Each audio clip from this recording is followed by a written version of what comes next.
ब्रेकनंतर आपल्या सगळ्यांचं पुन्हा एकदा स्वागत। पुढची महत्त्वाची बातमी आपण पाहूयात। महाराष्ट्रातील अनेक जिल्ह्यांमध्ये सध्या अतिवृष्टी झाली आहे। काँग्रेस नेते बाळासाहेब थोरातांनी बाधित गावांची पाहणी करत आढावा घेतला। आई कृपा कर, सरकारला सुबुद्धी दे, थोरातांनी मोहटा देवीच्या चरणी साकडं घातलेलं आहे। खूप नुकसान हे शेतकऱ्यांचं झालेलं आहे, नागरिकांचं झालेलं आहे।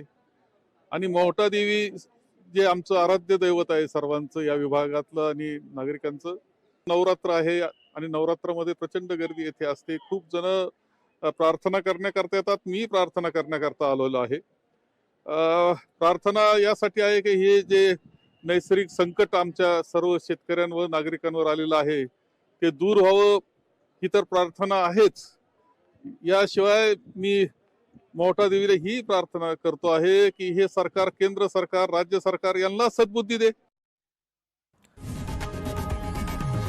लोकशाही मराठी ऐका, पहा, जागरूक रहा।